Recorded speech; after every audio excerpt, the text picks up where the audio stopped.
Dauda A. Jallo, having been appointed as Attorney General and Minister of Justice of the Republic of the Gambia, do swear that I will be faithful and bear true allegiance to the Republic of the Gambia according to law.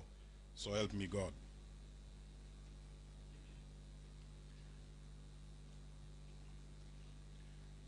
Oath of office for the due execution of the office of the Attorney General and Minister of Justice. I, Dauda A. Jallo, do swear that I will execute the functions of the office of the Attorney General and Minister of Justice of the Republic of the Gambia without fear or favor, affection or ill will, according to the Constitution and other laws of the Gambia. So help me God. Oath of secrecy. I, Dauda A. Jallo, having been appointed as Attorney General and Minister of Justice of the Republic of the Gambia, do swear that I will not directly or indirectly reveal such matters as may be committed to my secrecy. So help me God.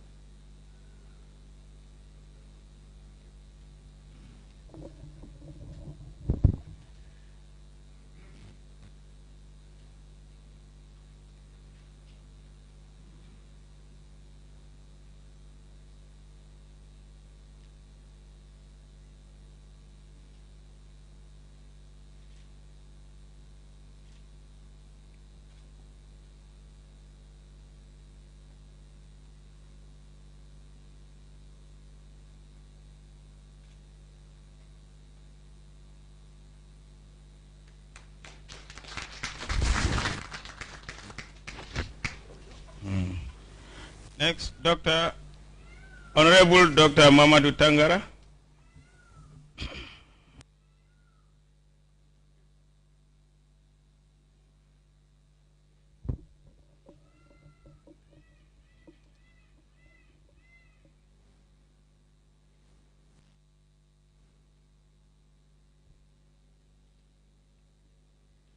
I, Mamadou Tangara, having been appointed as Minister of Foreign Affairs, International Cooperation and Gambians Abroad of the Republic of the Gambia, do swear that I will be faithful and bear true allegiance to the Republic of the Gambia according to law, so help me God.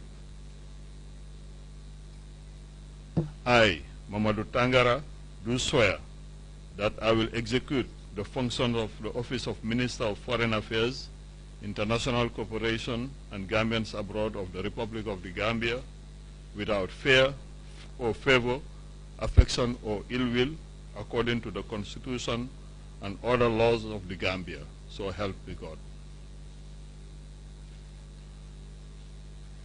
I, Mamadou Tangara, having been appointed as Minister of Foreign Affairs, International Cooperation and Gambians Abroad of the Republic of the Gambia, do swear that I will not directly or indirectly reveal such matters as may be committed to my secrecy.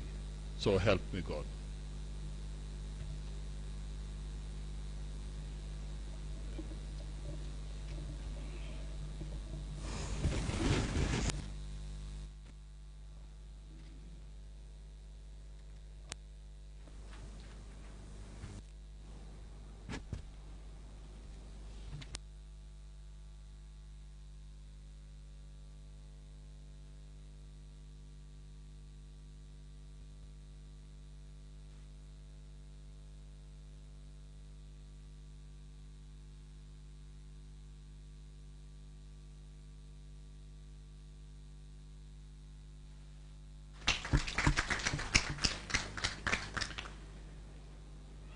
Honorable CDKM Keita, Minister of Finance and Economic Affairs.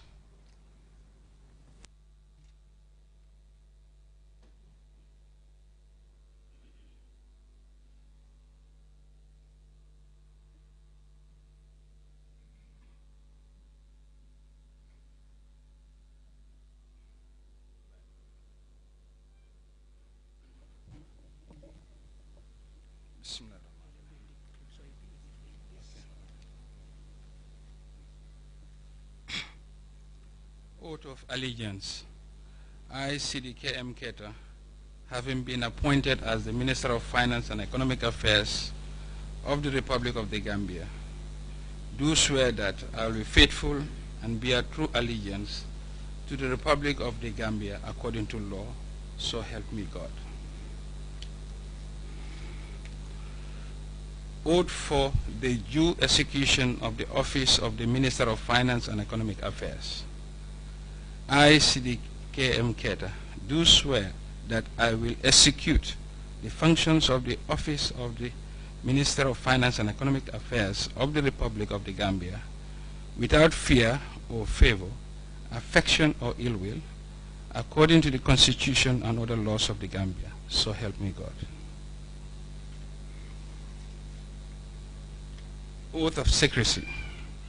I, CDKM Keta, having been appointed as the Minister of Finance and Economic Affairs of the Republic of the Gambia, do swear that I will not, directly or indirectly, reveal such matters as may be committed to my secrecy. So help me God.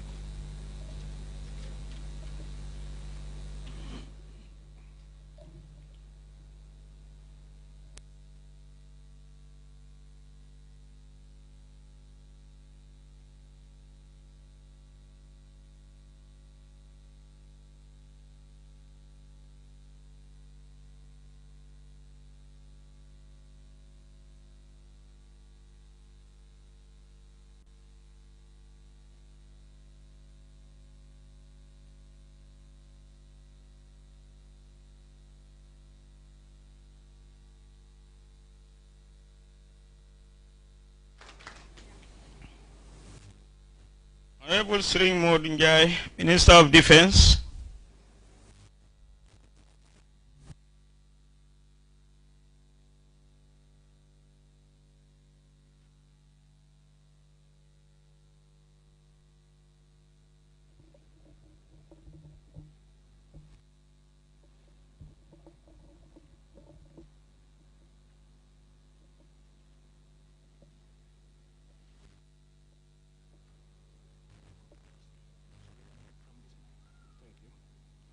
Oath of allegiance. I, Sering Modunjai, having been appointed as Minister of Defense of the Republic of the Gambia, do swear that I will be faithful and bear true allegiance to the Republic of the Gambia according to law. So help me God. Oath for the due execution of the office of Minister of Defense. I, Sering Modunjai, do swear that I will execute the functions of the office of Minister of Defense of the Republic of the Gambia without fear or favor, affection or ill will, according to the Constitution and other laws of the Gambia. So help me God. Oath of secrecy. I, Sering Modunjai, having been appointed as Minister of Defense of the Republic of the Gambia, do swear that I will not directly or indirectly reveal such matters as may be committed through my secrecy. So help me God.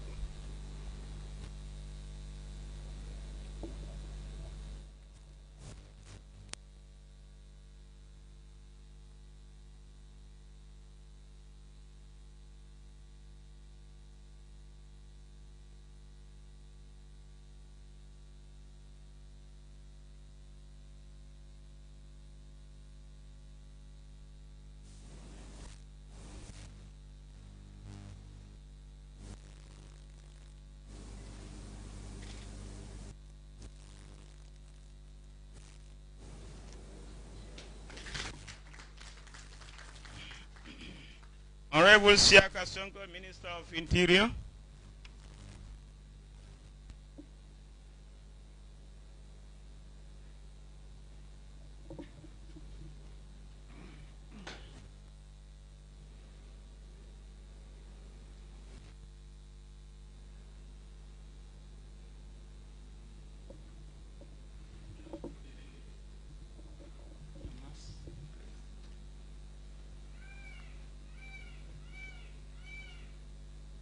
Oath of allegiance. I, Siaka Sonko, having been appointed as Minister of Interior of the Republic of the Gambia, do swear that I will be faithful and bear true allegiance to the Republic of the Gambia, according to law. So help me God. Oath for the due execution of office of Minister of Interior. I, Siaka Sonko, do swear that I will execute the functions of the office of Minister of Interior of the Republic of the Gambia without fear or favor, affection or ill will, according to the Constitution and other laws of the Gambia. So help me God.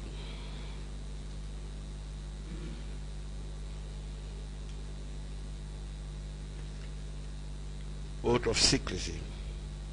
I, Siaka Sonko, having been appointed as Minister of Interior of the Republic of the Gambia, do swear that I will not directly or indirectly reveal such matters as may be committed to my secrecy. So help me God.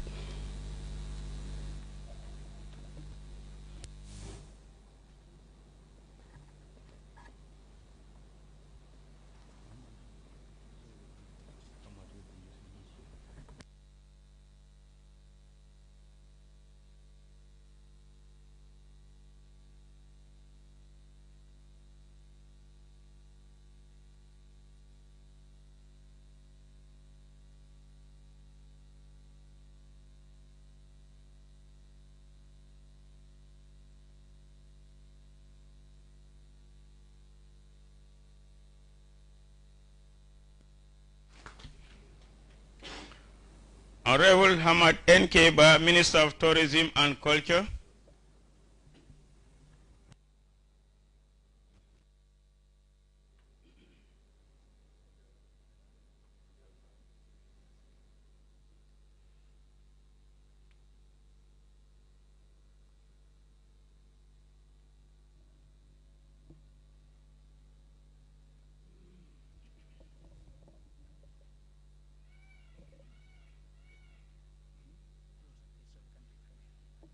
Oath of allegiance.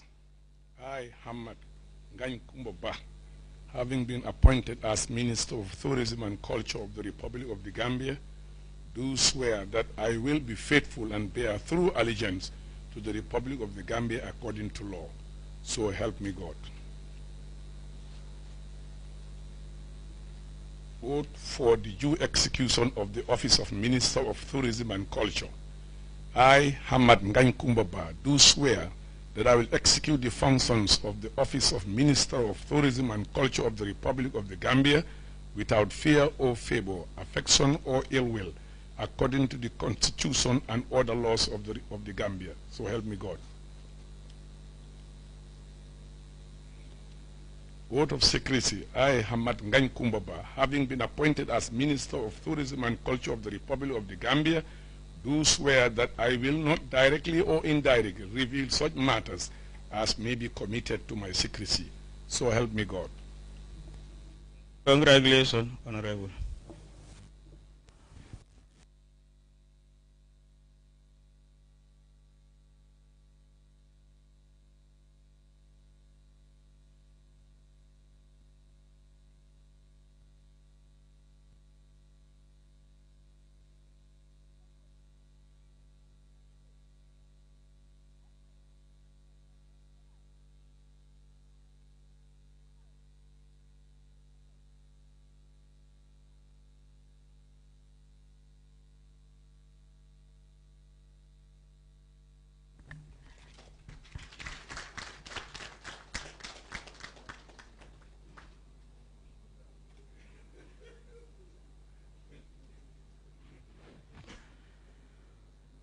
Honorable Ibrahim Asila, Minister of Transport, Works and Infrastructure.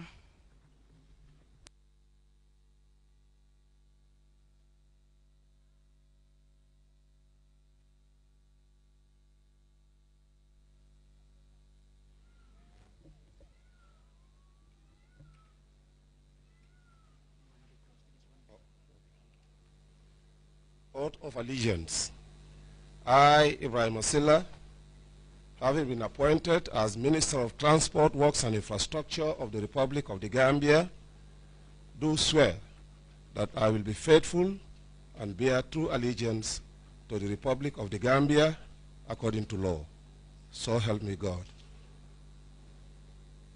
Oath for the due execution of the office of Minister of Transport, Works and Infrastructure. I, Ibrahim Asila, do swear that I will execute the functions of the office of Minister of Transport, Works and Infrastructure of the Republic of the Gambia without fear or favor, affection or ill will, according to the Constitution and other laws of the Gambia. So help me God. Oath of secrecy. I, Ibrahim Asila, appointed Minister of Transport, Works and Infrastructure of the Republic of the Gambia, do swear that I will not directly or indirectly reveal such matters as may be committed to my secrecy. So help me God. Congratulations, Honorable.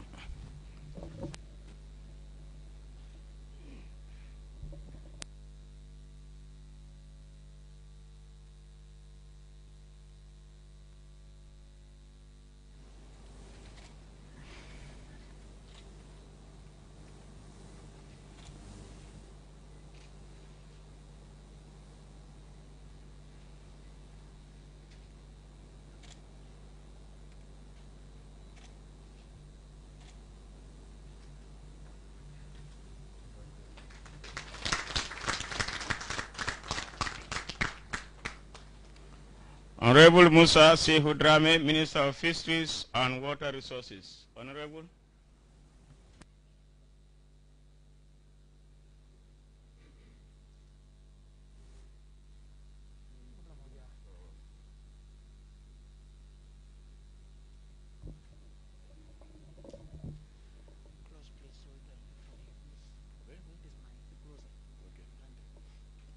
Oath of allegiance. I, Musa S. Drame, having been appointed as Minister of Fisheries and Water Resources of the Republic of the Gambia, do swear that I will be faithful and bear true allegiance to the Republic of the Gambia according to law. So help me God. Oath of due execution of the office of Minister of Fisheries and Water Resources. I, Musa S. Drame, do swear that I will execute the functions of the office of Minister of Fisheries and Water Resources of the Republic of the Gambia without fear or favor, affection or ill will, according to the Constitution and other laws of the Gambia. So help me God. Oath of secrecy. I, Musa S. Drame, having been appointed as Minister of Fisheries and Water Resources of the Republic of the Gambia, do swear that I will not directly or indirectly reveal such matters as may be committed to my secrecy. So help me God.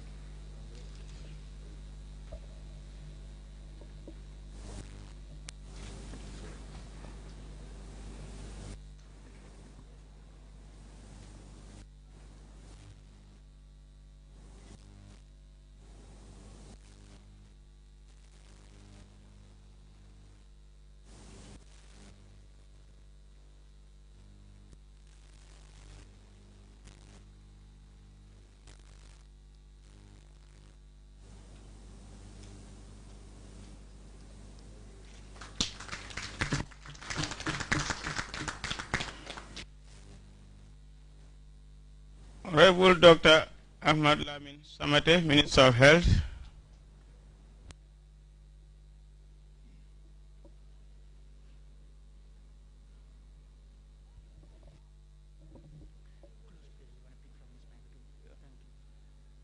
Oath of allegiance.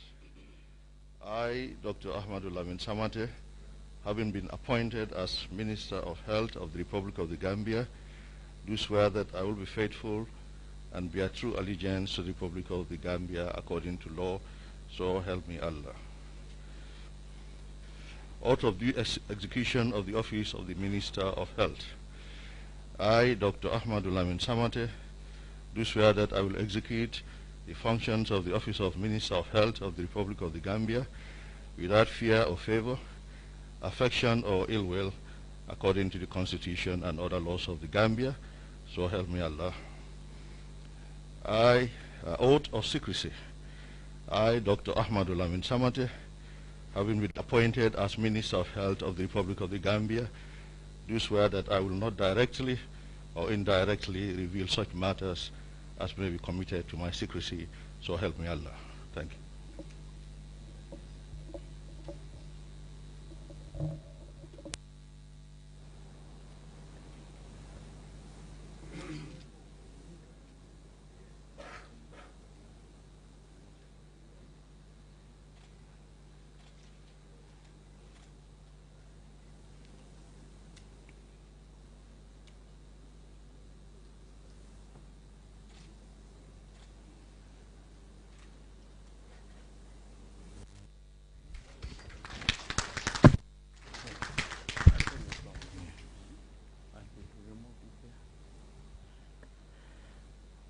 Honorable Claudiana A. Cole, Minister of Basic and Secondary Education. Ma.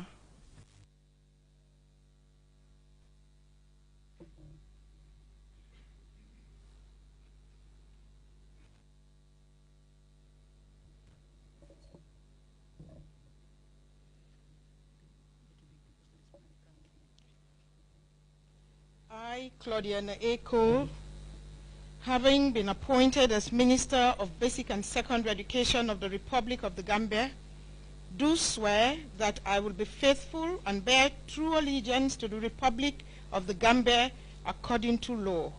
So help me God.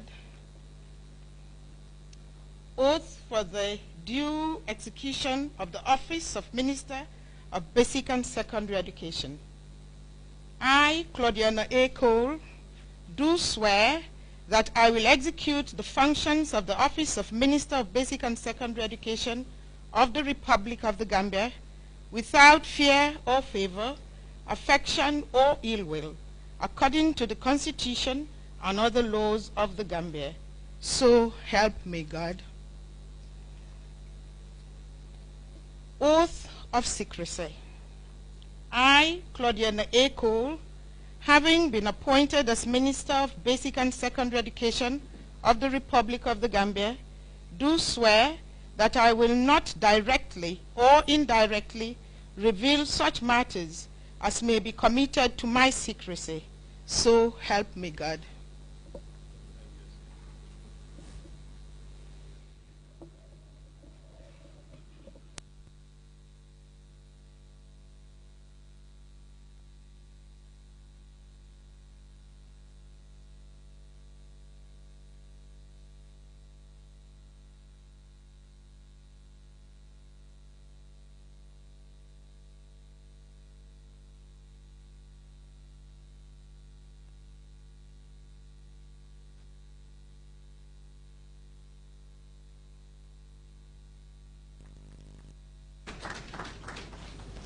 Honorable Sirif Abasanya, Minister of Lands, Regional Government and Religious Affairs. Honorable.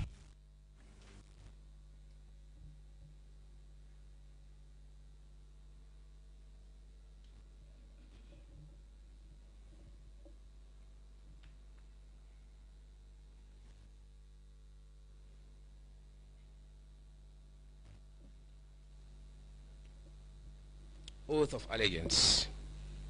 I, Sheriff Abasanyang, having been appointed as Minister of Lands, Regional Government and Religious Affairs of the Republic of the Gambia, do swear that I will be faithful and bear true allegiance to the Republic of the Gambia according to law.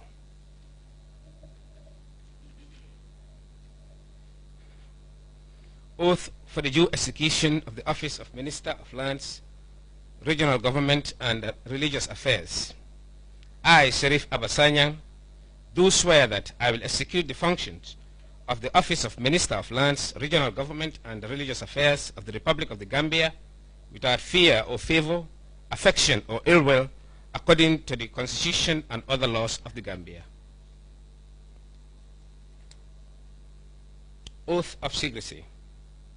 I, Sirif Abasanyang, having been appointed as Minister of Lands, Regional Government and Religious Affairs of the Republic of the Gambia, do swear that I will not directly or indirectly reveal such matters as may be committed to my secrecy. So help me God.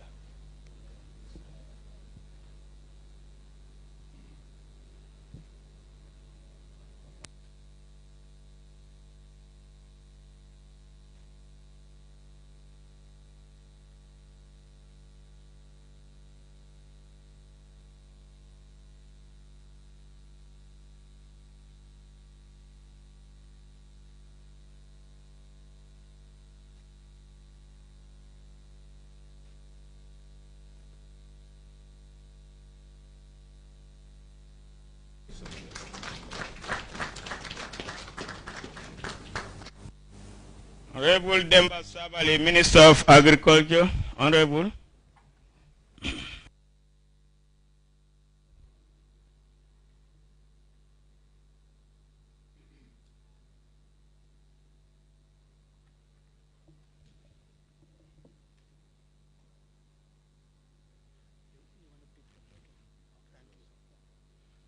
I, Demba Sabali, having been appointed as Minister of Agriculture of the Republic of the Gambia, do swear that I will be faithful and bear true allegiance to the Republic of the Gambia according to law. So help me God. Oath for the due execution of the office of Minister of Agriculture. I, Demba Sabali, do swear that I will execute the functions of the office of the Minister of Agriculture of the Republic of the Gambia without fear or favor, affection or ill will, according to the Constitution and the laws of the Gambia. So help me God. Oath of secrecy. I, Demba Sabali, having been appointed as Minister of Agriculture of the Republic of the Gambia, do swear that I will not directly or indirectly reveal such matters as may be committed to my secrecy. So help me God.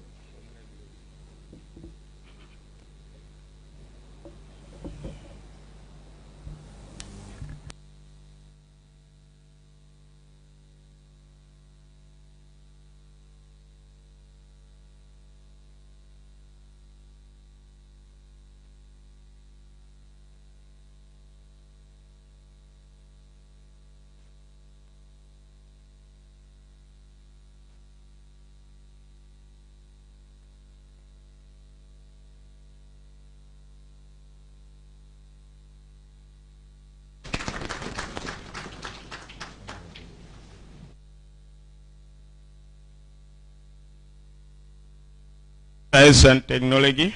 Honorable.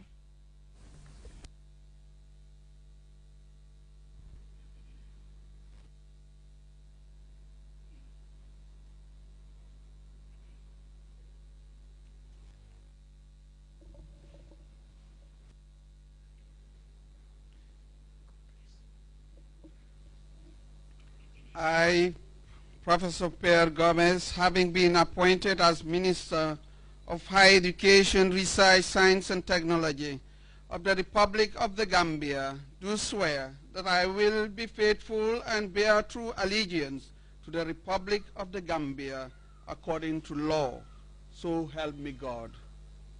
Oath for the due execution of the office of Minister of Higher Education, Research, Science and Technology.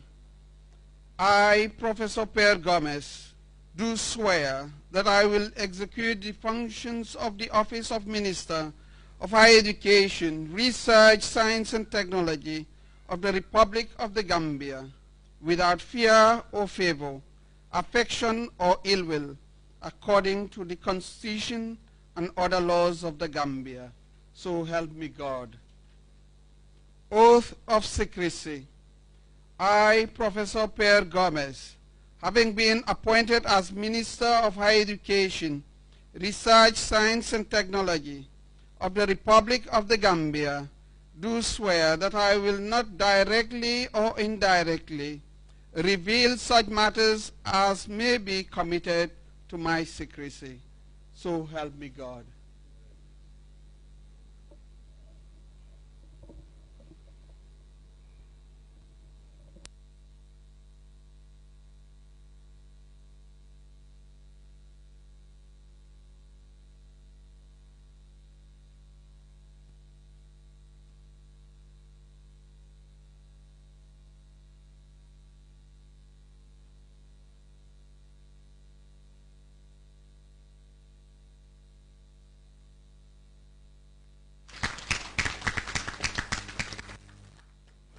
Honorable Abulai Job, Minister of Petroleum and Energy.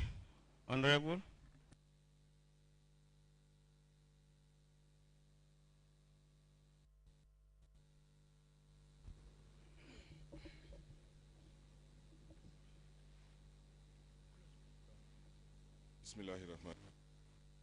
I, Abdullah Job, having been appointed as Minister of Petroleum and Energy of the Republic of the Gambia, do swear that I will be faithful and bear true allegiance to the Republic of the Gambia according to law. So help me God. I, Abdullah Job, do swear that I will execute the functions of the office of Minister of Petroleum and Energy of the Republic here or favor or ill will according to the Constitution and other laws of the Gambia. So help me God.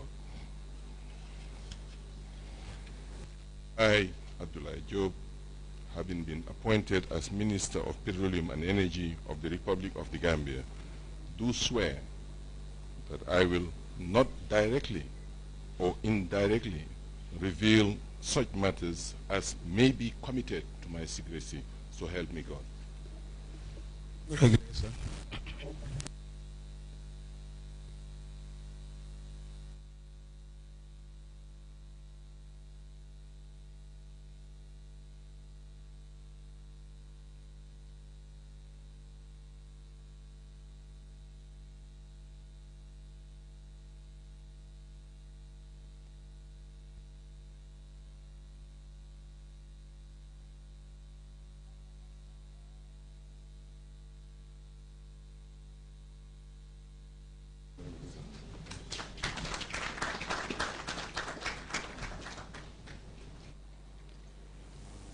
Honorable Babukar Ismail Juf, Minister of Public Service, Administrative Policy Coordination and Delivery.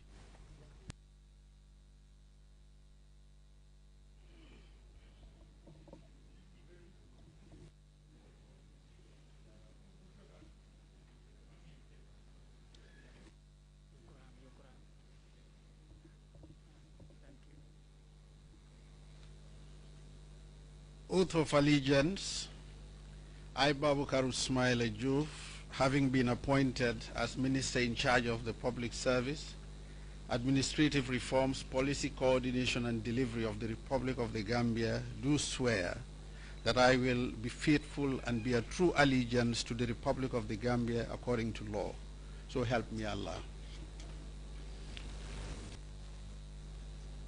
Oath for the due execution of the office of Minister in charge of the Public Service, Administrative Reforms, Policy Coordination and Delivery. I, Babukar Ismail Juf, do swear that I will execute the functions of the office of Minister in charge of the Public Service, Administrative Reforms, Policy Coordination and Delivery of the Republic of the Gambia without fear or favor, affection or ill will, according to the Constitution and other laws of the Gambia. So help me Allah. Oath of secrecy. I, Babukar Ismail Juf, having been appointed as Minister in charge of the Public Service, Administrative Reforms, Policy Coordination and Delivery of the Republic of the Gambia, do swear that I will not directly or indirectly reveal such matters as may be committed to my secrecy. So help me Allah.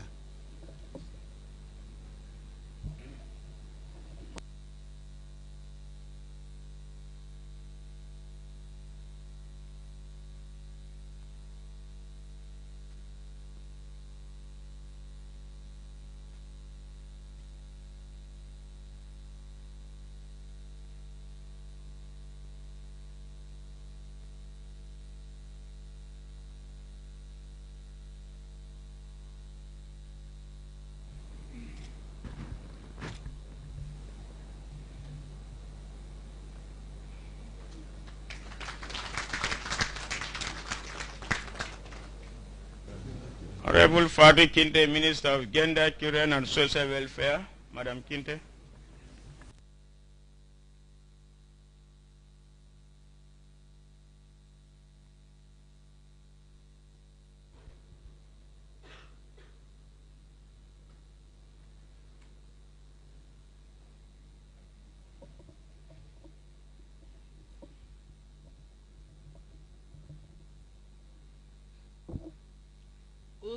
allegiance. I, Fatou Kinte, having been appointed as Minister of Gender, Children and Social Welfare of the Republic of the Gambia, do swear that I will be faithful and bear true allegiance to the Republic of the Gambia according to law. So help me God.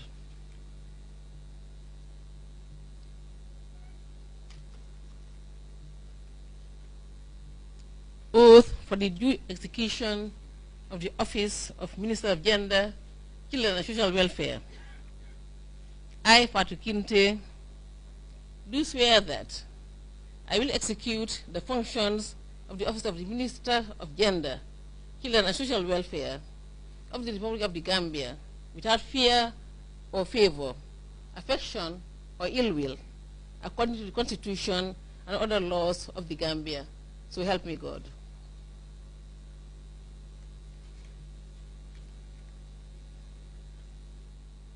Oath of secrecy.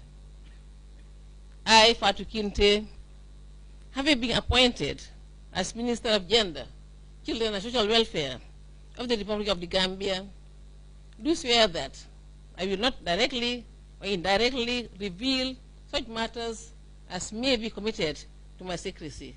So help me God.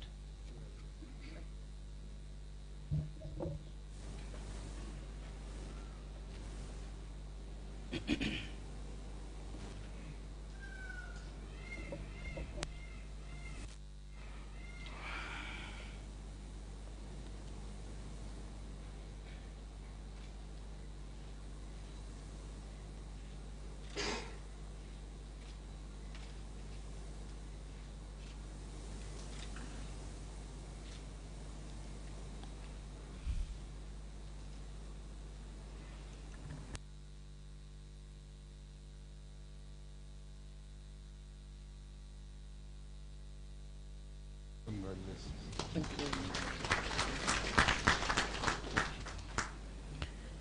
Honorable Rohi John Manja, Minister of Environment, Climate Change and Natural Resources. Madam.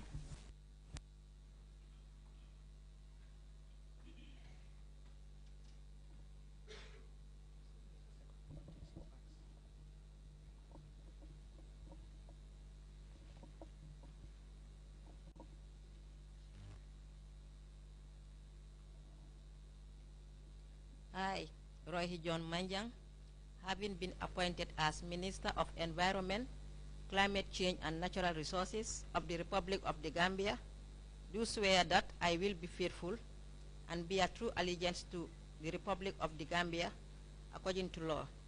So help me Allah. Oath for the due execution of Office of Minister of Environment, Climate Change and Natural Resources.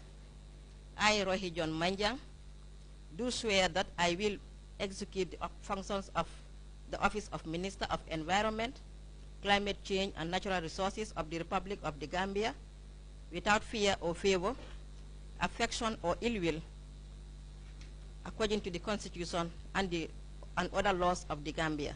So help me Allah. Oath of secrecy.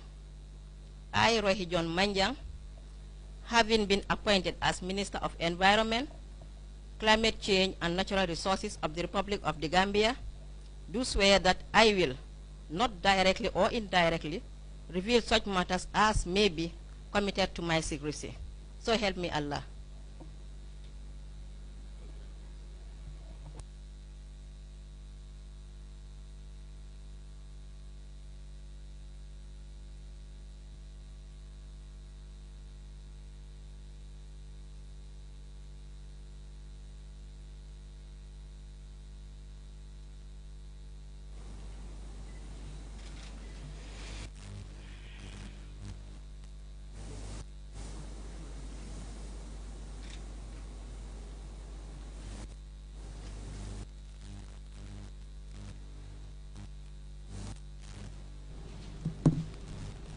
Congratulations.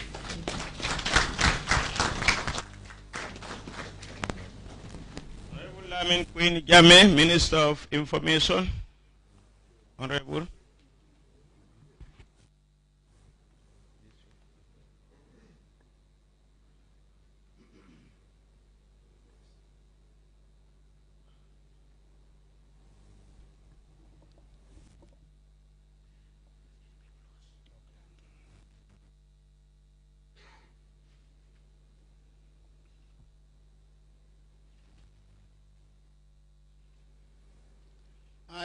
Lamin Queen Jammeh, having been appointed as Minister of Information of the Republic of the Gambia, do swear that I will be faithful and bear true allegiance to the Republic of the Gambia according to law. So help me God.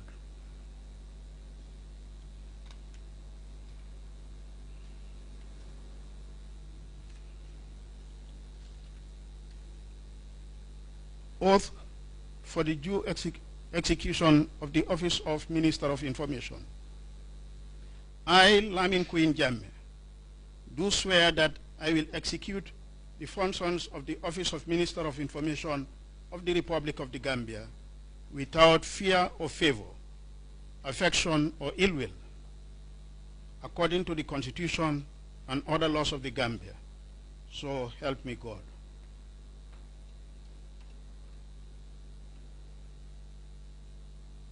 Oath of secrecy. I, Lamin Queen Jammeh, having been appointed as Minister of Information of the Republic of the Gambia, do swear that I will not directly or indirectly reveal such matters as may be committed to my secrecy. So help me God.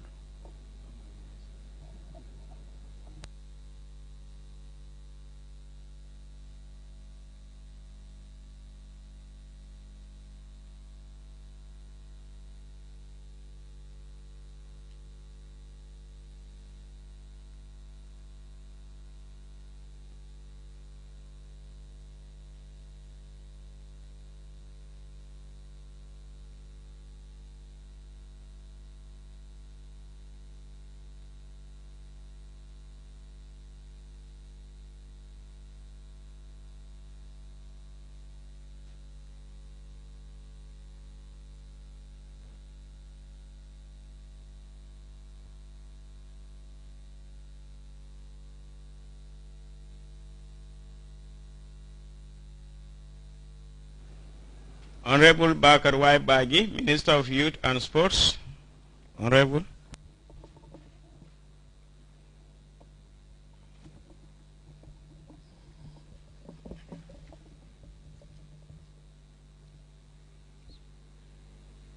Oath of Allegiance.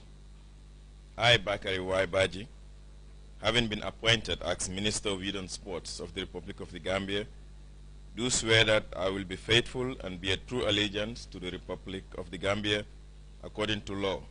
So help me God. Oath of due execution of the Office of Minister of Youth and Sports. I, Bakari Y. Baji, do swear that I will execute the functions of the Office of Minister of Youth and Sports of the Republic of the Gambia without fear or favor, affection or ill will, according to the Constitution and other laws of the Gambia. So help me God. Oath of secrecy.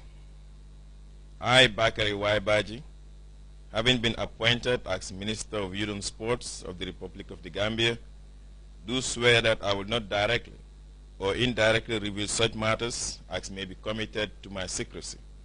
So help me God.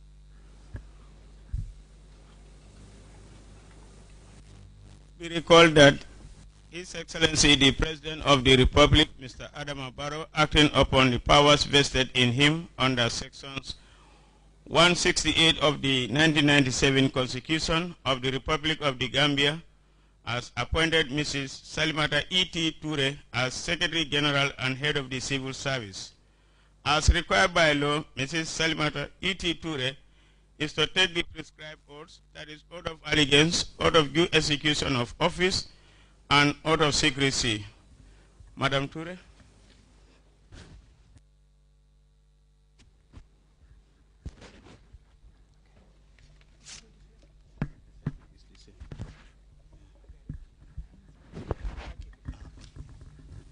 Just hold on to that.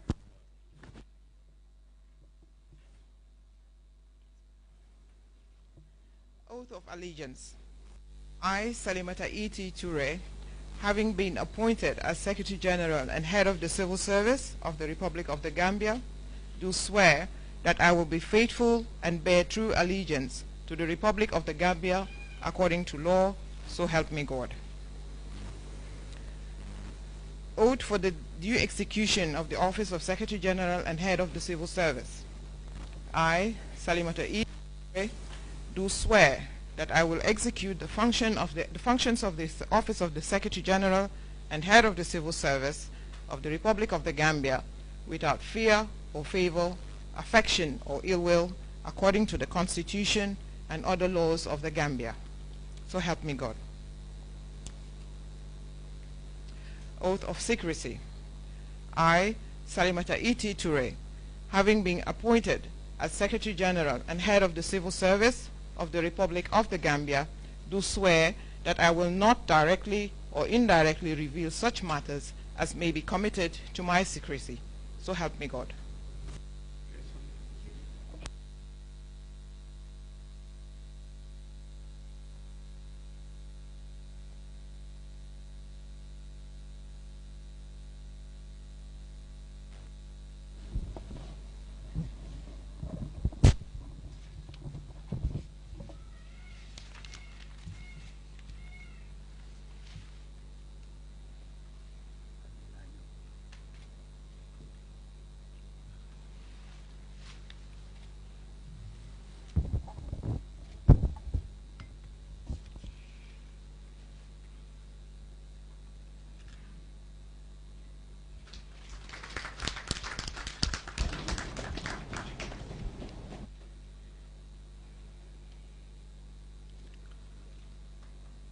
I now invite His Excellency the Vice President to make some remarks. Excellency. Thank you.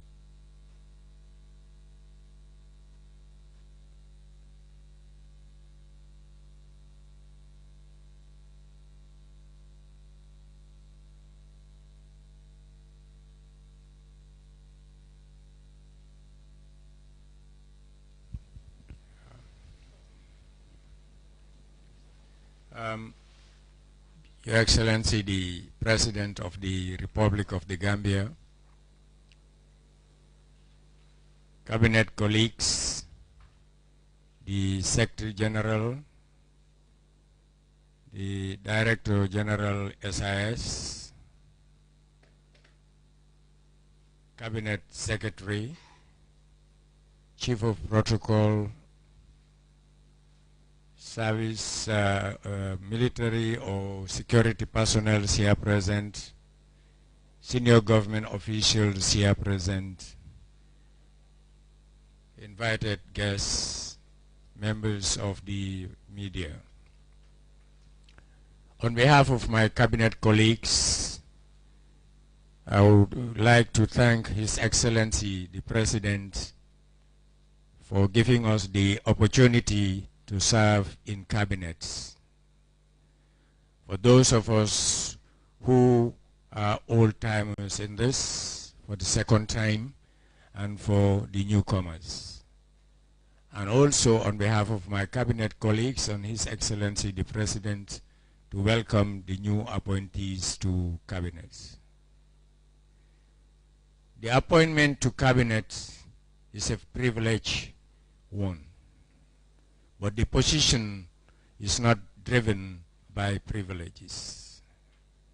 It is and should be driven by performance, by results, by delivery, and by development. To do that, we have to work as a team. And to work as a team, we need to consult, we need to coordinate, we need to cooperate, we need to dialogue. Working in silos would fragment the development agenda, and therefore the realization of the aspirations of the NDP would be undermined. So it is important that we work as a team. We work as a group. Hence the name cabinet. That's what it is. You know, it's a family. Let us work as a team.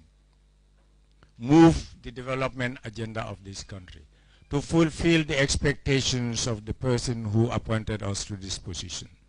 And by extension, to fulfill the expectations of the Gambian people.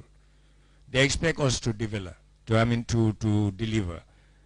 The recent elections is a watershed in Gambian history.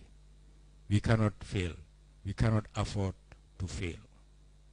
There are some pressing challenges that are facing us recently. One is the crisis of the rising cost of living. And I would challenge the Minister of Finance, the Governor of Central Bank, the incoming Minister of Trade, the GRA people to come together, work with the Chamber of Commerce and the business community to see how we could mitigate these difficult times. The second challenge is the security situation in this country. Again, the same challenge goes to the Minister of Interior, to the Minister of Defense, to the security outfits of this country, and see how best we can address those things so that this place is safe for everybody, it is safe for investment, it is safe for tourism. Those two things are immediate. These things, we need to have immediate strategies to address those challenging issues. We need to consult and talk frankly to each other when we think things are not going wrong. Things are not going right. We need to be able to support each other, share ideas, and move the agenda of this country forward. The task to which we are called to deliver is a tall order. And that requires focus, it requires the Spartan character, it requires tough-mindedness, it requires strategic and perspective thinking. It cannot be business as usual. You must have strategies in place to fulfill the expectations of the people, so that 5 years hence, when the president, this government, this cabinet, is held to account, we are able to say that yes, we did it, we delivered. That is the most important thing. It's a social contract, and we cannot fail and cannot afford to fail. Tough decisions are ahead, but you have to take them. There are no lavender words for the truth. We have to take those tough decisions to be able to deliver to the Gambian people on the mandate of the presidents and on the dictates of conscience. On that note, I have no doubt that in our rendezvous with 2026, we would not found one thing. His Excellency the President, once again, I would like to return thanks to you on behalf of the Cabinet. Thank you very much. Thank you, Vice President. Next, I call on His Excellency the President to address this gathering. Excellency, sir.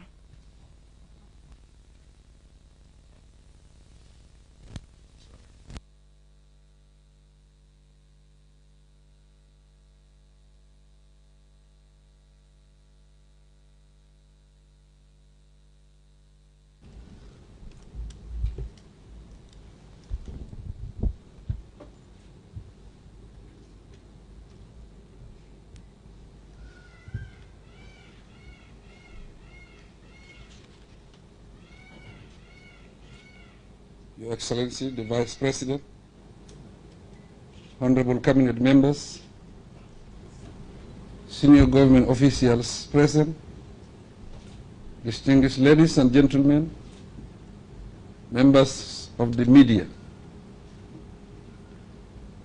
With the administration of the relevant oaths of office, the country now has a new team of cabinet ministers to take up the responsibilities of running the nation's affairs as defined in the Constitution and other relevant legal documents.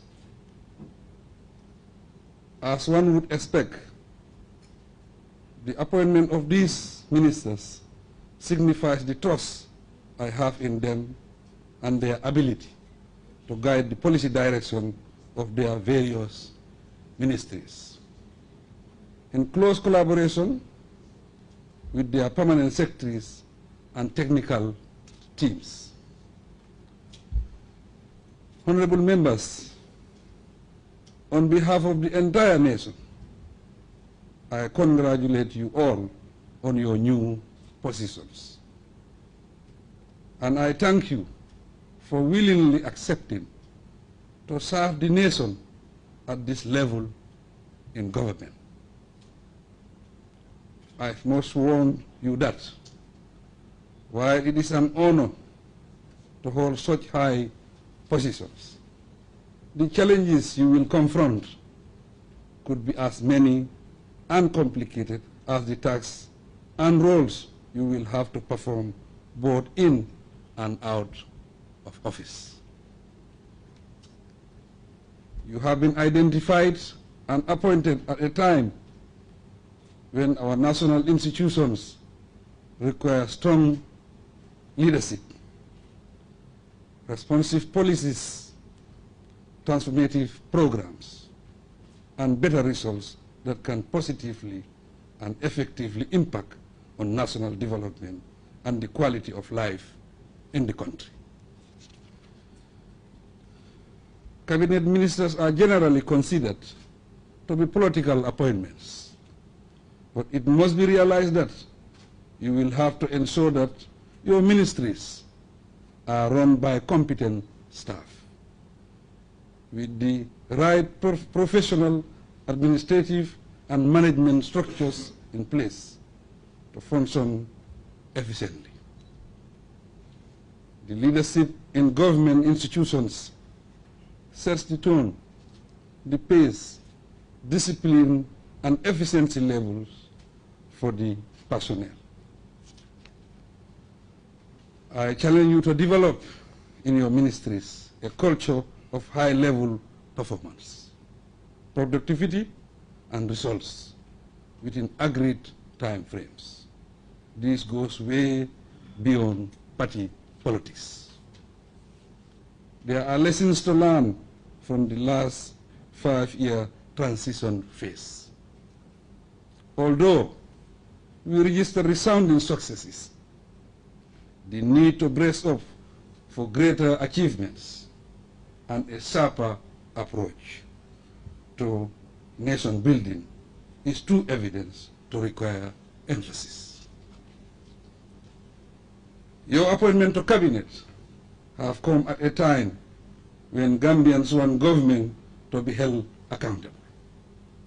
This is an era in which the citizens are better informed and politically more active. They now enjoy a sense of freedom of expression, association, and participation in national issues, and are determined to fight corruption. As a result, public figures must think, act, and behave differently in the national interest. Our rate of development as a nation has not been fast enough over the past 57 years of nationhood. We have to redouble our efforts to deliver on providing better living conditions and a conducive environment that sustains improved livelihoods. We will never catch up with other nations if we continue to focus on individual growth instead of reorienting ourselves collectively for the general welfare of all citizens. Because we cannot shy away from party politics in a democracy. My philosophy hinges on politics for development and development for the people. Let our focus and emphasis be on the best interests of the nation. Distinguished ladies and gentlemen, in the past 5 years, attempts to implement robust reform programs and unite the people for justice and reconciliation were slowed down by both global and national factors. In various ways, individual interests and political party loyalty have compromised performance and progress in the public service. Attitude and commitment to work have to be questioned in many instances. And there are moments when personal gains appears to outweigh output.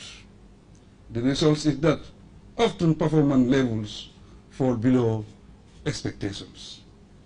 Now that we have transitioned into a new political phase, the state of affairs has to change. Competence, timely delivery of service, and output must prevail over everything else in all government institutions. Ladies and gentlemen, expectations are high, as expressed by the electorate recently. This cabinet is expected, therefore, to generate and guide policy initiatives and move our institutions forward to fulfill the people's development aspirations. The lingering effects of the pandemic, declining economies globally, price hikes all over the world, conflicts and unrest in every corner of the globe make it an obligation for us to redesign our strategies and take bold, innovative steps to combat all these challenges and trends. I expect and encourage all ministries to build genuine and fruitful partnerships and work with all sincere stakeholders to yield results for the people. We are in a world shaken by instability, as well as economic and political crisis. Our response must be bold, appropriate, and decisive. We have to engage our citizens to participate fully in the economic and productive sectors and take charge of their destiny. Our policies must also support the youth, the women, and all other segments of society to draw on their energies and talent. In other words, we must maintain an inclusive government, and public policies should create a conducive environment for equal access to services and enough space for popular participation. Honorable members, ladies and gentlemen, we have earned the trust of Gambians to continue with the excellent development work started in the last few years. Despite all the challenges that confronted us, we made giant strides in key development areas. The lesson is that we remain focused and committed. We can develop this country much faster.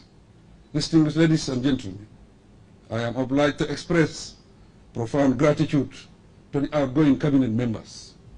I sincerely appreciate their laudable contributions to the welfare and development of the nation during their tenure of office. We have built close relationships, and I will remember each of them for their work as patriots, professionals, and Gambian citizens of honor. I wish them the best of luck in their next journey outside the cabinet, hoping that they will continue to contribute to our dear nation's peace, stability, and development. I assure the incoming cabinet of my support. But we must take a zero-tolerance stance on corruption. We are responsible for the state resources in our custody and should not be found wanting. Strict measures will be taken to implement the anti-corruption law.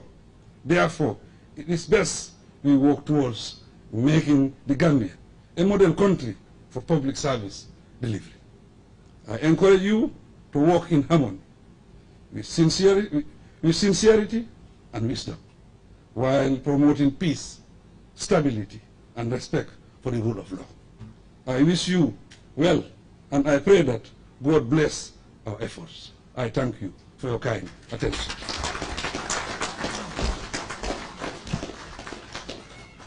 Thank you, Your Excellency. Next, we'll have the closing prayer, then photo session.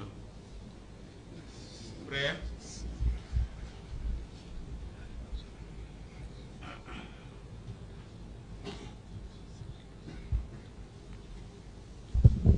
Director Boja. May I invite our colleagues to go out and prepare for the group picture?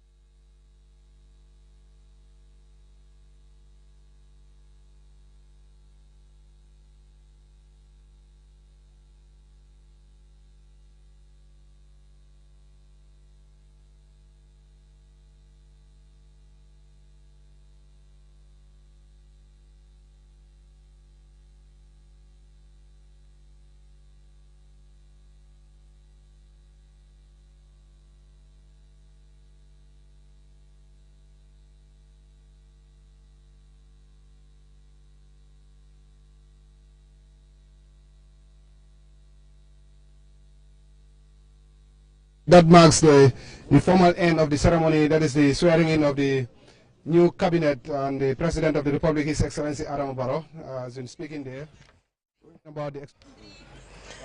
All right, that was the swearing-in ceremony right there at the State House in Banjul, and speeches by the President of the Gambia as well as the new Vice President, talking about the Vice President, you know, stressed the fact that it is a cabinet. So when we talk about a cabinet, it's about collaborative effort coming together to ensure that things work, as well as security sector. It's something that he stressed. Finance, he called on the Gambia Revenue Authority. He called on the Ministry of Finance and all other financial institutions to come together to change the current narrative. Also talking about security, which he says is an emergency that should be looked into as quick as possible. On the other hand, we saw President Adama Barrow stressing corruption, you know, saying that, warning civil service, asking them to do what is expected of them. And now there is a new ministry that is also meant to take a look at that, further showing how really public service is something that they would like to concentrate on.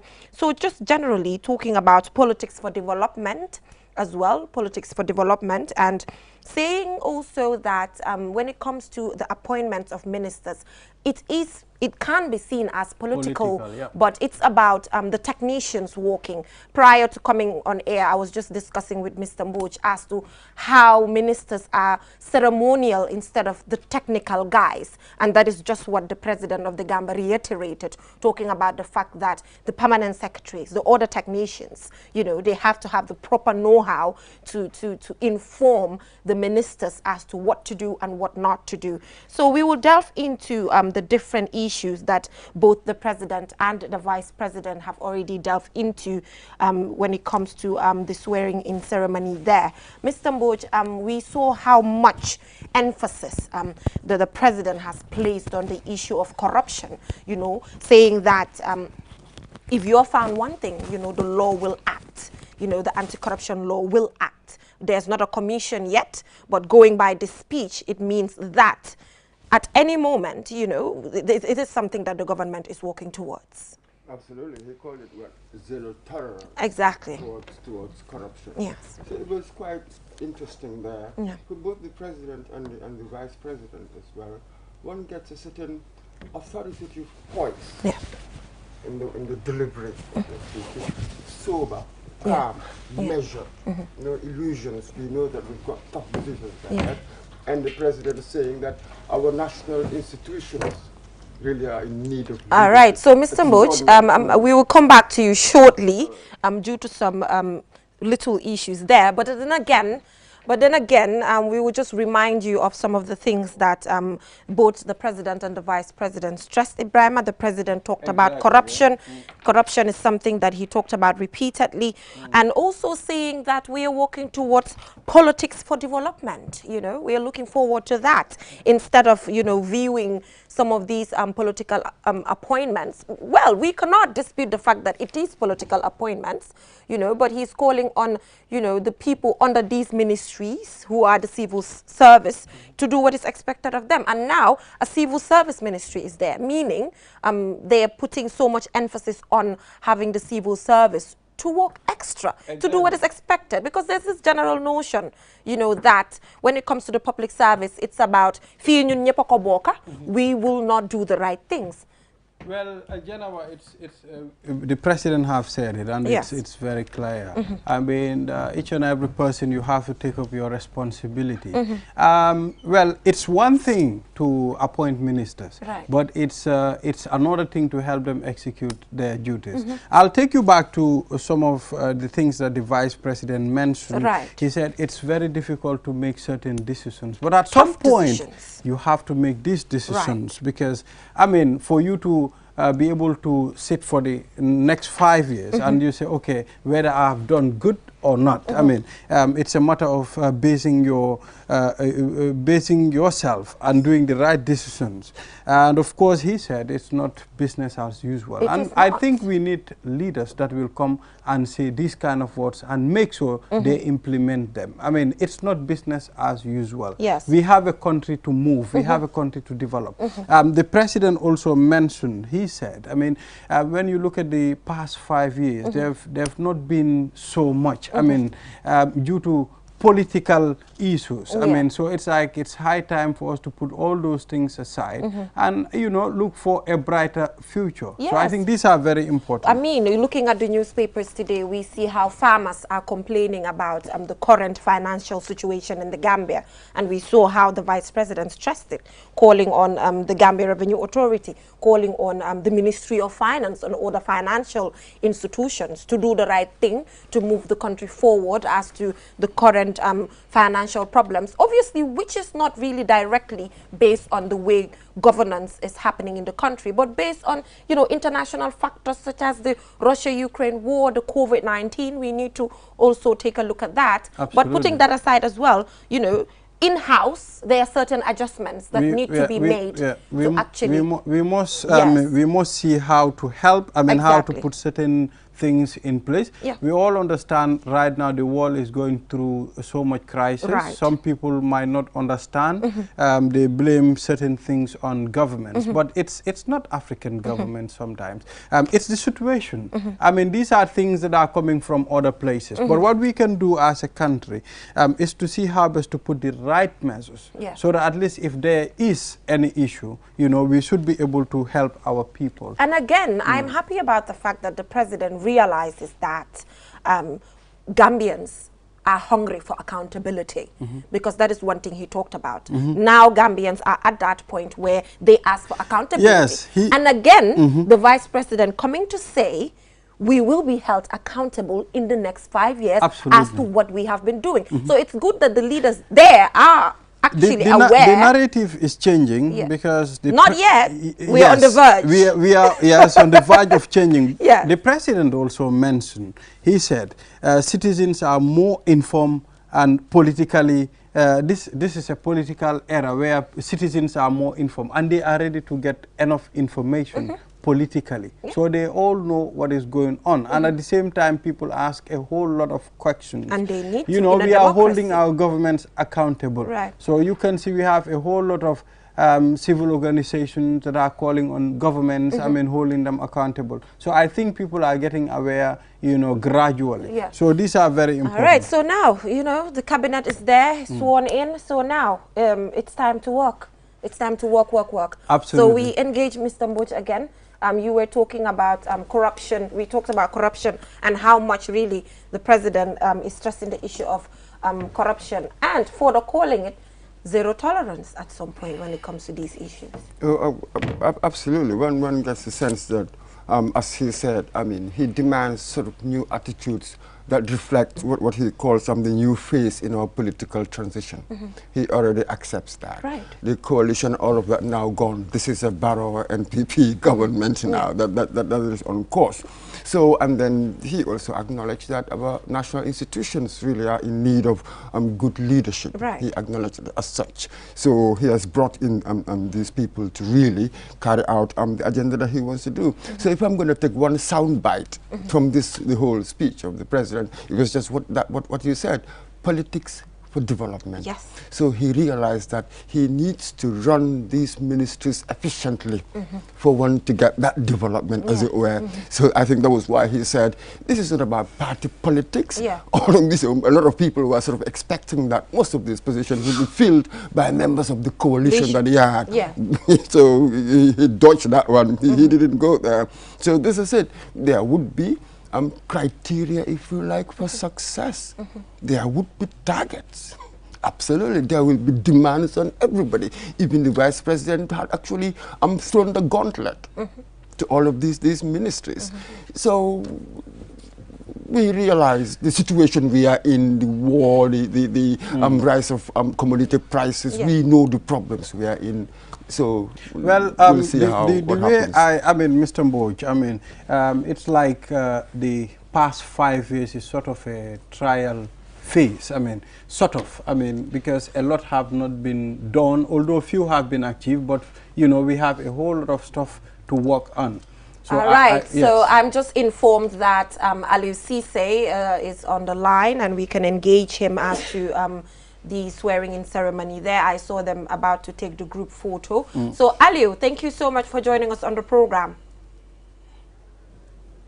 Aliou Cisse, are you there? Thank you very much, Geneva, and everyone there in the studio. Like you have been discussing, I mean, we've just ended, I mean, the swearing-in ceremony of the new cabinet appointed by the President of the Republic, His Excellency President Adama Barrow, from the Vice President Aliou Badara Diouf and other cabinet ministers have all taken their prescribed oaths of office, allegiance, and secrecy, bound to serve the interests of this country. And if you have been following, apart from the Vice President, the new Vice President Badara Diouf, who in his statement has really reminded these new cabinet ministers of the responsibility at stake in terms of serving the interests of the people. I mean, you also heard from the President of the Republic, His Excellency President Adama Barrow. He talks tough on the issue of corruption in the civil service, and he has really, you know, admonished the new cabinet ministers to ensure they work as a team for the development of the country, because I mean, like you said, I mean, a lot needs to change as far as achieving the national development plan is concerned. I mean, it's been a quite significant occasion for these new ministers. I mean, we just hope, I mean, it will go beyond just taking the prescribed oaths of office, but they will always remember, I mean, what these oaths mean as far as, you know, serving the interests of the country is concerned. But it's a very significant moment for these new cabinet ministers, and of course the president, but also for Gambians, as they will be looking forward to what sort of a cabinet we'll be having in the coming years, and what sort of changes these new ministers, I mean, most of whom are new, but we have seen some of them as have been there since the last cabinet. Some of them have been recycled to head other ministries. But what is certain is that, I mean, all eyes will be on these new ministers in the coming weeks and months to see what sort of changes they will bring to their different ministries. But what is certain is that, I mean, like you have heard from the new vice president, I mean, it is a privilege to be given such an appointment, and then what they will deliver is something that's going to determine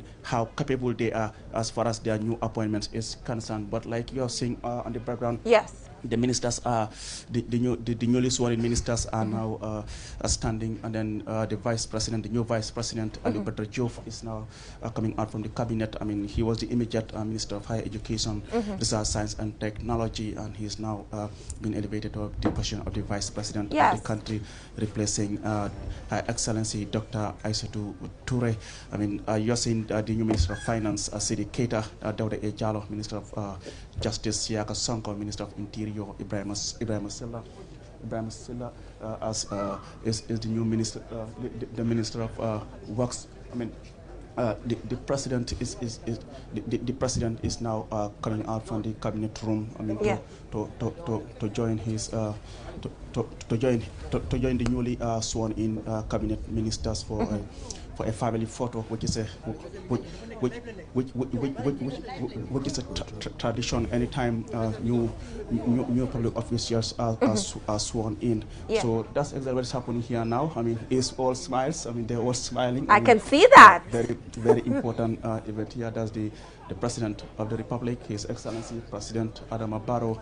I mean, flanked by the new Vice President Aliou Badara Diop. I mean, like I said, the Attorney General and Minister of Justice Dawda Jallow, Sidi Keita, Minister of Finance and Economic Affairs, Mamadou Tangara, Minister of Foreign Affairs. I mean, we have seen Sering Modunjai. I mean, Minister so Aliou, let's talk about Minister of Tourism.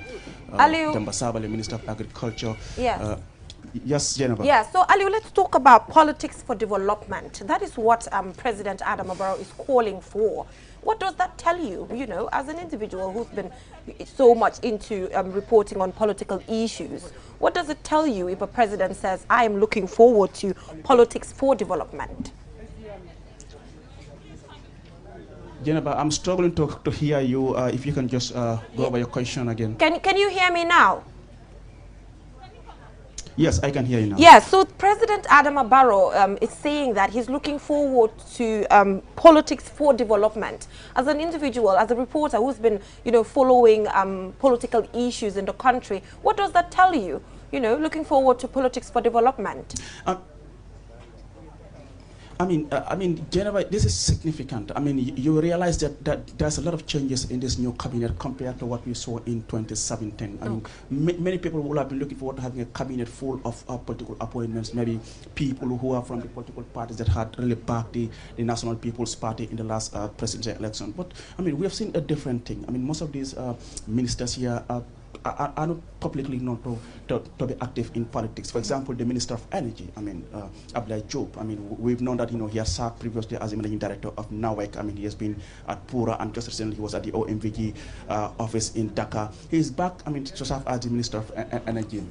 I mean, certainly many others, like of Sering Modunjai, I mean, Minister of Defense. I mean, he has vast experience as far as security is concerned. He had once served as the State Guard Commander at this very venue where we are now, and recently he was the Gambia's ambassador in Turkey. So, I mean, the composition of the cabinet really represents people with vast experience in the ministries that they are being given to handle. I mean, the Minister of Health, I mean, Dr. Samate needs no introduction as far as health is concerned. So, I mean, for me, Jennifer, the composition of the cabinet, I mean, is really surprised so many people who were hoping to see, I mean, members of the coalition 2021 dominating the parliament. It's a different ball game that we have seen as far as this new so yes, so that's Aliou Cisse there at the State House in Banjul, taking us through some of the deliberations of President Adama Barrow, as well as the newly sworn in Vice President of the Gambia. So, Mr. Mboch, we come back to the discussion there, Aliou Cisse there, Mr. Mboch. So, let's talk about, we were just talking about corruption and how really the issue of zero tolerance, it's been stressed. Yes, and perhaps maybe we should sort of spend some time on the occasion itself, the swearing in, the oath. Yes. What really does it mean? What does you know, you've got this oath of allegiance and the oath of secrecy.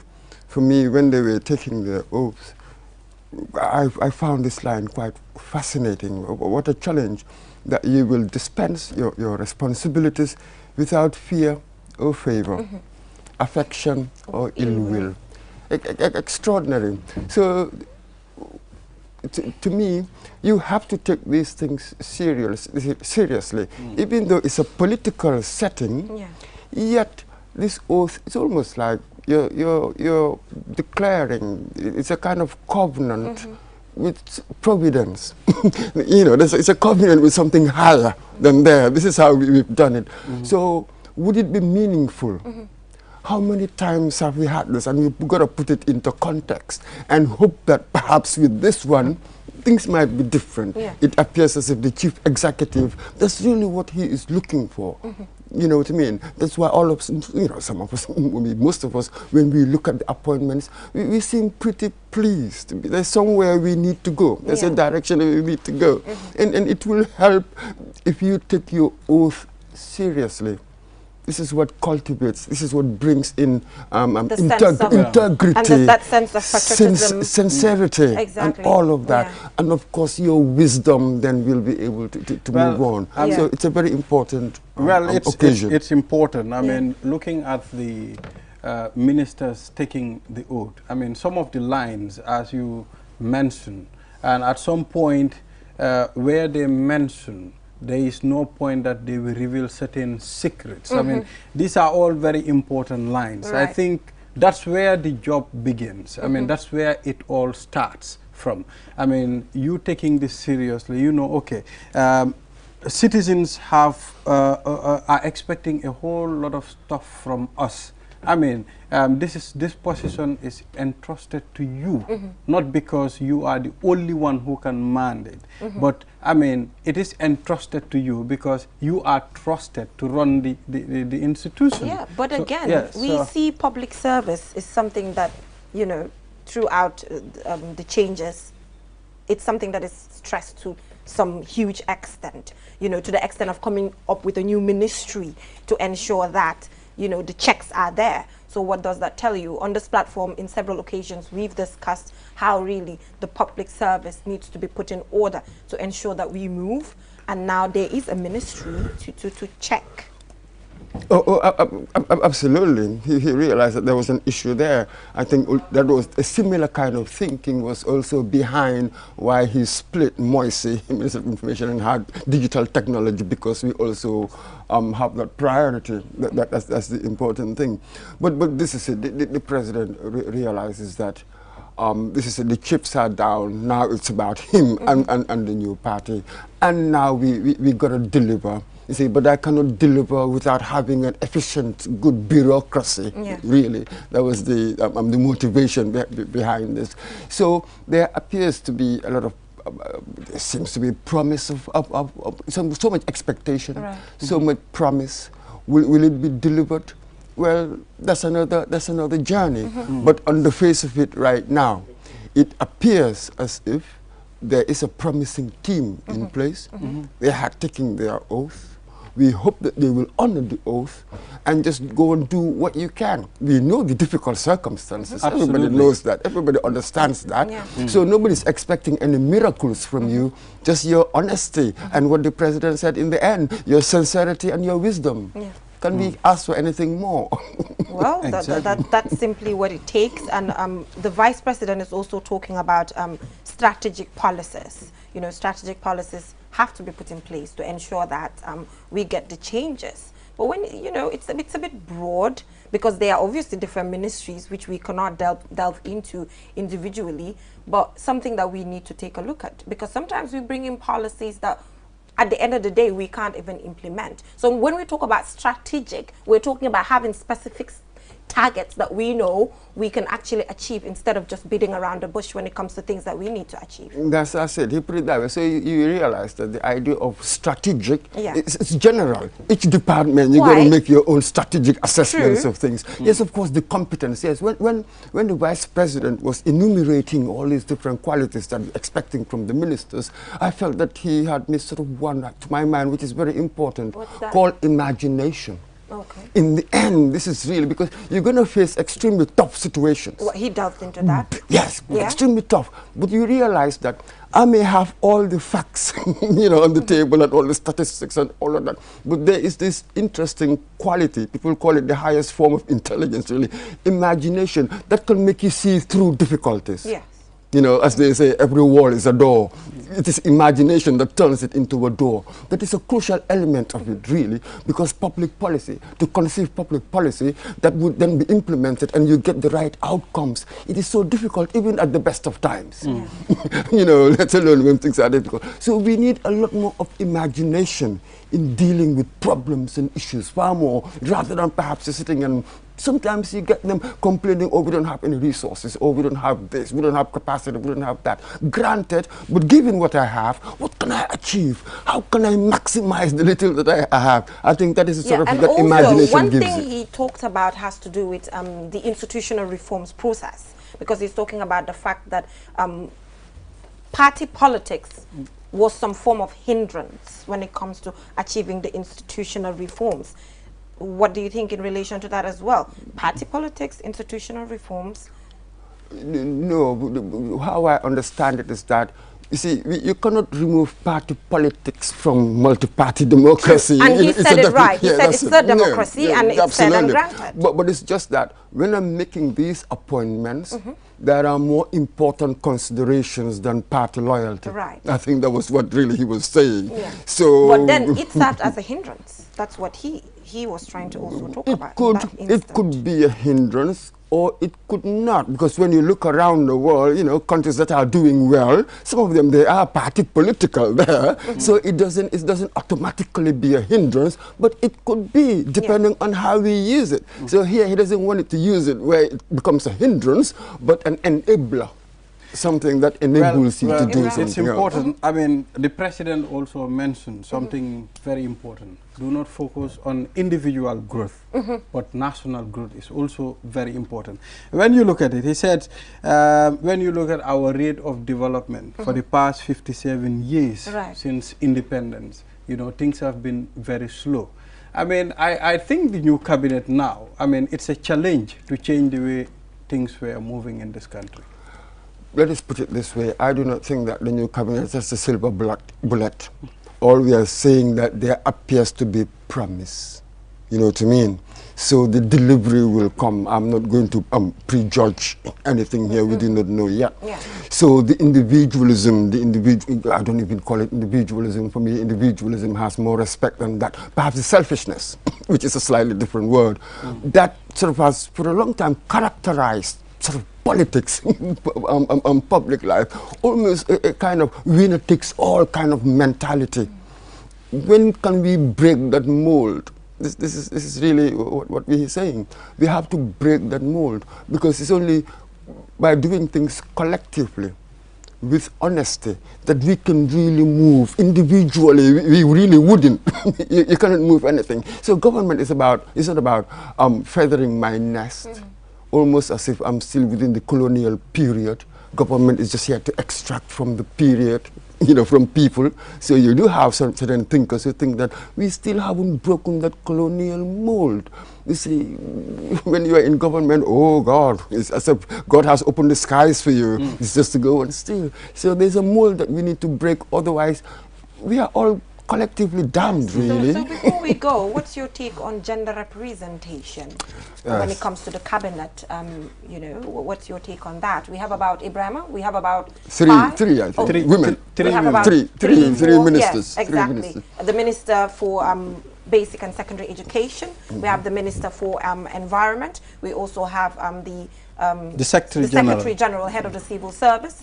So we have three there. No. There was the other we have one. Four. We also have the Ministry of Gender. Yes, so we have four altogether. So what's your take on that? It's the same old story, isn't it? We'll say that not enough, maybe. But again, you see, you simply cannot appoint a woman because you want to have what one might call a kind of gender parity. It depends on what's the talent out there. Some might say that no, it's unfair. There could have been all the women, you know, appointed. Maybe, but this is the president deciding. He knows what the party agenda is, what he wants to achieve. So he thinks that this will be the group that can give him that. Yes? It just happens to be the case that there are three. I hope I'm not sounding like an apologist. Four. Well, yeah, with the Secretary General and stuff like that. Absolutely. So I don't want to sound like an apologist, but I suspect that the battle we face here, gender equality, gender parity, gender empowerment, it's a slower process. You really cannot force it, as it were. So disappointed that we've got only three, but I think that the future looks bright. Well, I think it's a bit slow, but Gambia, we are trying, we are coming up. We have a whole lot of people that are talking about gender.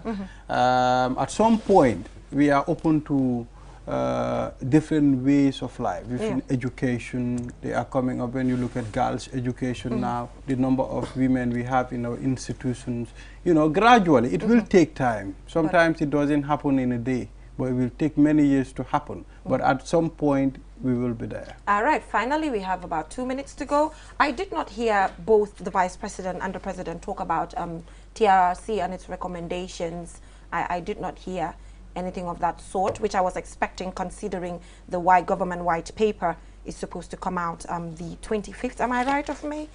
Yes. I'm not sure if that sort of topic was for something like today. Okay. This was the swearing in of the cabinet. Right. So they dealt with broad themes about expectations and attitudes that is required and competence and what we need to do. But I think that was appropriate. Well, that was appropriate given the situation. Even remember that even the speeches were short.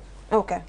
Short, to the point, authoritative, focused. Right. You don't want to diffuse speech. But the TRRC is something broad that one can take a look at, considering where we are coming from. I totally feel that it is open. You know, it's wide enough as a country. I dissent. I beg to differ there. All right. We'll wait for the white paper. Will come. There will be other fora for that sort of thing. Yeah, but this one had to be focused on the swearing in of a cabinet and the challenges, the broad themes. This was really for broad considering themes, other not sub-issues were mentioned, such as corruption, you know, such as other sub-themes under security, and the list goes on. This could have been, to some, and as a forum they could have used to further assure Gambians of recommendations being implemented, and the list goes on. Still, corruption, security, this was still broad terms. For instance, nobody said Casamance. So there is here, you don't want to be that specific. It's not about that. It's just the broad themes that guide government. Well. Anyway, it's 12 o'clock already. So at some point, it's not going to become a morning show anyway. And we do not want that. We want it to be this morning. So we just have to leave it at that. So we'll be back tomorrow with another interesting program. Bye for now.